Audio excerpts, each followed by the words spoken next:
दर्शकों, द्वारका एक ऐसी प्राचीन धार्मिक नगरी है जिसे कभी भगवान श्री कृष्ण ने बसाया था। हिंदू धर्म में द्वारका को 7 सबसे प्राचीन नगरों में से एक माना जाता है। बाकी 6 नगर हैं मथुरा, काशी, हरिद्वार, अवंतिका, कांचीपुरम और अयोध्या। कुछ लोग द्वारका को द्वारावती, कुशस्थली, आनर्तक, ओखा मंडल, गोमती द्वारका, चक्र तीर्थ, अंतरद्वीप और वाणी दुर्ग के नाम से भी जानते हैं।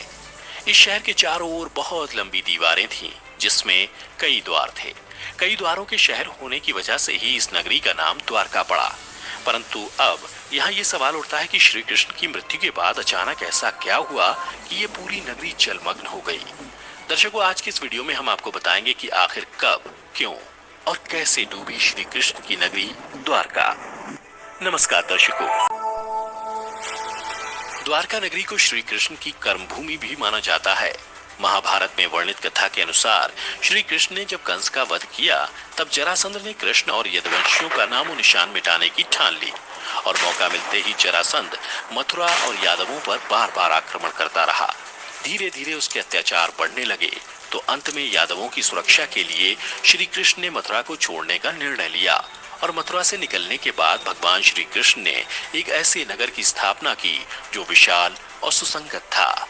इस नगर का नाम था द्वारका नगरी। कहते हैं कि श्री कृष्ण अपने कुल बंधुओं के साथ द्वारका में बड़े आराम से रहने लगे। समय बीतता गया। 36 साल तक राज करने के बाद और श्री कृष्ण की मृत्यु के बाद द्वारका नगरी समुद्र में समा गई। पौराणिक ग्रंथों में द्वारका के समुद्र में विलीन होने से जुड़ी 2 कथाओं का विवरण मिलता है। पहला, माता गांधारी द्वारा श्री कृष्ण को दिया गया श्राप और दूसरा ऋषियों द्वारा श्री कृष्ण पुत्र सांब को दिया गया श्राप। कथा के अनुसार महाभारत युद्ध में कौरवों पर विजय प्राप्त करने के पश्चात जब युधिष्ठिर का हस्तिनापुर के राजमहल में राज तिलक हो रहा था, तब कौरवों की माता गांधारी ने अपने 100 पुत्रों के वध और महाभारत युद्ध के लिए श्री कृष्ण को दोषी ठहराते हुए श्राप दिया कि जिस प्रकार कौरवों के वंश का नाश हुआ है, ठीक उसी प्रकार यदुवंश का भी नाश होगा। जबकि दूसरी कथा के अनुसार महाभारत युद्ध के 36 वर्ष पश्चात द्वारका में तरह तरह के अपशकुन होने लगे। तब एक दिन महर्षि विश्वामित्र, गणों, देवर्षि नारद आदि द्वारका आए। वहां यादव कुल के नवयुवकों ने उनके साथ परिहास करने का सोचा। इसके लिए वे श्री कृष्ण के पुत्र सांव को स्त्री वेश में ऋषियों के पास ले गए और कहा कि ये स्त्री गर्भवती है। आप लोग बताइए कि इसके गर्भ से क्या उत्पन्न होगा। नवयुवकों के ऐसा कहने के बाद ऋषिगण ध्यान करने लगे और जब उन्हें पता चला उनके सामने ये सभी जिसे स्त्री बता रहे हैं वो वास्तव में एक पुरुष है, तो उन लोगों को बड़ा क्रोध आया और फिर उन्होंने नवयुवकों से कहा, तुम लोगों ने हमारा अपमान किया है, इसलिए श्री कृष्ण का यह पुत्र एक लोहे के मूसल को जन्म देगा जिससे तुम लोग अपने समस्त कुल का संहार करोगे। उस मूसल के प्रभाव से केवल श्री कृष्ण व बलराम ही बच पाएंगे। उधर श्री कृष्ण को जब ये बात पता चली तो उन्होंने कहा, ये बात अवश्य सत्य होगी। मुनियों के श्राप के प्रभाव से दूसरे ही दिन सांप ने मूसल को जन्म दिया। जब ये बात राजा उग्रसेन को पता चली तो उन्होंने उस मूसल को चुराकर समुद्र में फेंकवा दिया। इसके बाद राजा उग्रसेन व श्री कृष्ण ने नगर में घोषणा करवा दी कि आज से कोई भी वृष्णि व अंधकवंशी अपने घर में मदिरा तैयार नहीं करेगा और यदि ऐसा करता कोई भी व्यक्ति पकड़ा जाएगा तो उसे मृत्यु दंड दिया जाएगा। घोषणा सुनकर द्वारकावासियों ने मदिरा नहीं बनाने का निश्चय किया, परंतु फिर भी इसके बाद द्वारका में भयंकर अपशकुन होने लगे। प्रतिदिन आंधी चलने लगी, चूहे इतने बढ़ गए कि मार्गों पर मनुष्यों से ज्यादा चूहे दिखाई देने लगे। उस समय यदुवंशियों को पाप करते शर्म नहीं आती थी। उधर नगर में होते इन अपशकुनों को देख भगवान श्री कृष्ण समझ गए कि कौरवों की माता गांधारी का श्राप सत्य होने का समय आ गया है। उन्होंने देखा कि इस समय वैसा ही योग बन रहा है जैसा महाभारत के युद्ध के समय बना था। फिर श्री कृष्ण ने यदुवंशियों को तीर्थ यात्रा करने की आज्ञा दी। श्री कृष्ण की आज्ञा से सभी राजवंशी समुद्र के तट पर प्रभास तीर्थ आकर निवास करने लगे। प्रभास तीर्थ में रहते हुए एक दिन सात्यकी ने आवेश में आकर कृतवर्मा का उपहास उड़ाया और अनादर कर दिया। कृतवर्मा ने भी कुछ ऐसे शब्द कहे कि सात्यकी को क्रोध आ गया और उसने कृतवर्मा का वध कर दिया। यह देख अंधक वंशियों ने सात्यकी को घेर लिया और हमला कर दिया।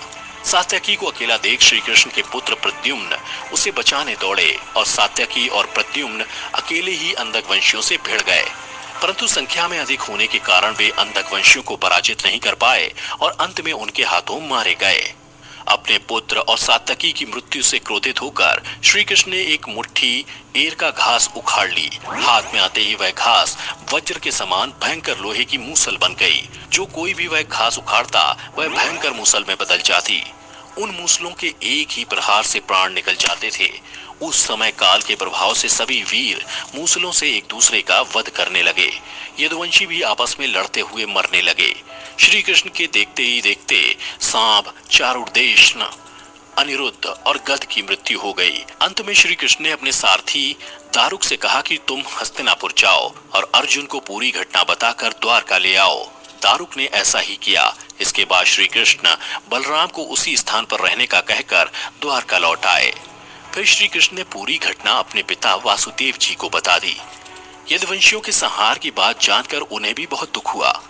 श्री कृष्ण ने वासुदेव जी से कहा कि आप अर्जुन के आने तक स्त्रियों की रक्षा करें। इस समय बलराम जी वन में मेरी प्रतीक्षा कर रहे हैं, मैं उनसे मिलने जा रहा हूँ। ये कहकर श्री कृष्ण बलराम से मिलने चल पड़े। वन में जाकर श्री कृष्ण ने देखा कि बलराम जी समाधि में लीन है।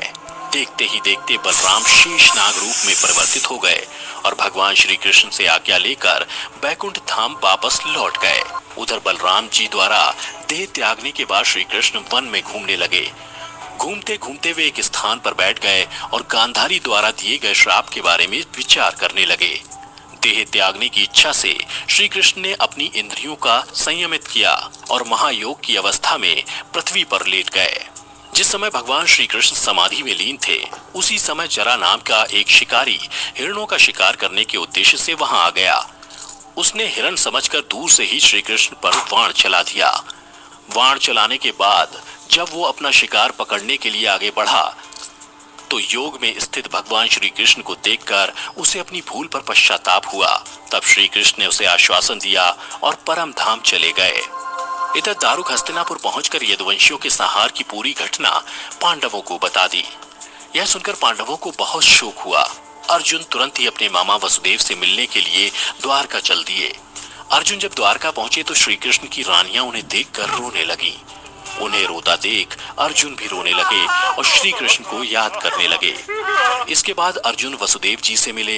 वसुदेव जी ने अर्जुन को श्री कृष्ण का संदेश सुनाते हुए कहा कि द्वारका शीघ्र ही समुद्र में डूबने वाली है, अतः तुम सभी नगरवासियों को अपने साथ ले जाओ। उसके बाद अर्जुन अपने साथ श्री कृष्ण के परिजनों तथा सभी नगरवासियों को लेकर इंद्रप्रस्थ की ओर चल दिए। उन सभी के जाते ही द्वारका नगरी समुद्र में डूब गई। यह दृश्य देखकर सभी को बड़ा आश्चर्य हुआ और 2005-2007 में भारतीय पुरातत्व सर्वेक्षण के निर्देशन में भारतीय नौसेना के गोताखोरों ने समुद्र में समाये द्वारका नगरी के अवशेषों को खोज निकाला, जो इस पौराणिक कथा की प्रामाणिकता को साबित कर चुका है। इस खोजी टीम को समुद्र में 560 मीटर लंबी द्वारका की दीवार भी मिली। इतना ही नहीं, उन्हें पौराणिक समय के कुछ बर्तन भी मिले जो 1528 ईसा पूर्व से 3000 ईसा पूर्व के हैं। खोजकर्ताओं की माने तो समुद्र की गहराई में मिली ये नगरी लगभग 9000 साल पुरानी है। तो दर्शकों, उम्मीद करते कथा पसंद आई होगी। अगर पसंद आई हो तो ज्यादा से ज्यादा लाइक और शेयर करें। साथ ही ऐसी ही पौराणिक कथा की जानकारी के लिए अभी हमारे YouTube चैनल को सब्सक्राइब करें। इसके अलावा अगर आप हमारी ये वीडियो Facebook पर देख रहे हैं तो हमारे पेज को भी लाइक करें। इस वीडियो में बस इतना ही। आप दीजिए हमें इजाजत। आपका बहुत बहुत शुक्रिया।